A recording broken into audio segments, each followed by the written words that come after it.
बिस्मिल्लाहिर्रहमानिर्रहीम। अस्सलामु अलैकुम। मौसीक़ीअ सां मुहबत कंदड़ अमन पसंद माण्हुनि जी सिंध धरती वॾनि वॾनि फ़नकारनि, शाइरनि ऐं मौसीक़ारनि खे जनमु ॾिनो आहे।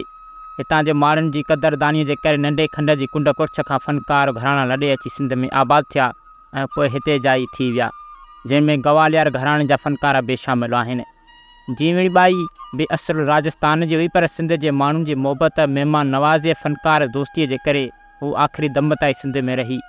अहिड़े तरह सिंध जे थिएटर बि वॾा वॾा फ़नकार पैदा कया, जिन फ़नकारनि में C.H. आत्मा हो। हिन फ़नकार जो असुलु नालो हो आतबू हिशमत राय चनाणी। हिन जनम सिंध जे गादीअ वारे शहर कराचीअ में 10 डिसंबर 1924 ईस्वीअ में थियो। हुन DG कॉलेज मां ग्रेजुएशन जी डिग्री हासिलु कई। हू निहायत ख़ूबसूरत नौजवान हो। स्कूल कॉलेज जे म्यूज़िक फंक्शनन्स में अक्सर हिसो वठंदो हो ऐं पहिरीं पोज़ीशन माणींदो हो।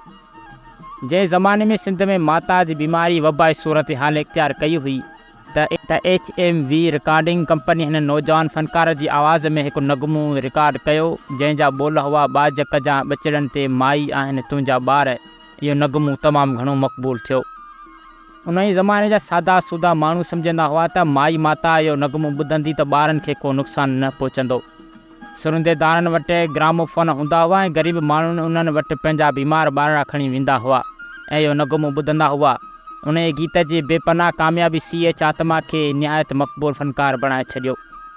साॻे रिकॉर्डिंग कंपनीअ हिन फ़नकार जे आवाज़ में ॿिया बि केतिरा ई गीत ऐं गज़ल रिकॉर्ड कया, जिन में हिकु नगमो प्रीतम आ मिलूं बि शामिल हो। इहो नगमो रेडियो सैलून ऐं आकाशवाणीअ तां रोज़ानो हलंदो हो।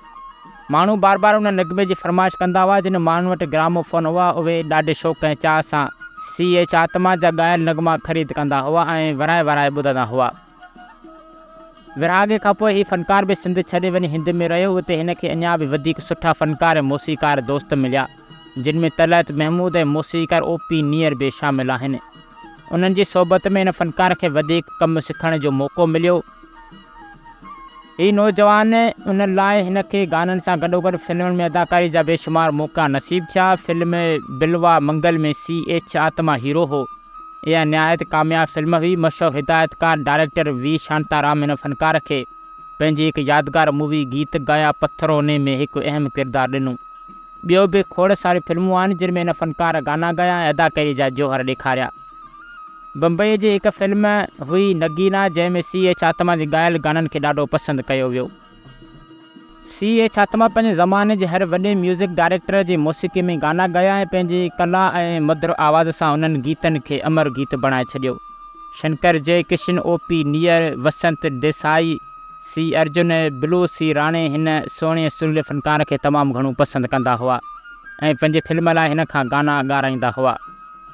अदाकार हिदायतकार गुरू दत्त पंहिंजी हिकु फिल्म लाइ C.H. आत्मा जो ॻायल नगमो प्रीतम आ मिलूं गीता दत्त खां साॻे अंदाज़ में ॻारायो, जंहिंजे लाइ हिन C.H. आत्मा खां बाक़ाइदे इजाज़त घुरी हुई। 4 डिसंबर 1975 ईस्वीअ ते हीउ सुरीलो ऐं सदा मलूक फ़नकार लाॾाणो करे वियो।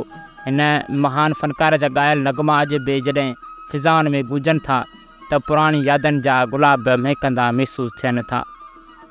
त इंशाअल्लाह उमेद आहे त अॼु जो हीउ मुख़्तसर ऐं तारीख़ी वीडियो अवां सॼणनि खे ज़रूरु पसंदि आयो हूंदो। त वीडियो खे लाइक कयो ऐं असांजे YouTube चैनल खे ज़रूरु सब्सक्राइब कयो।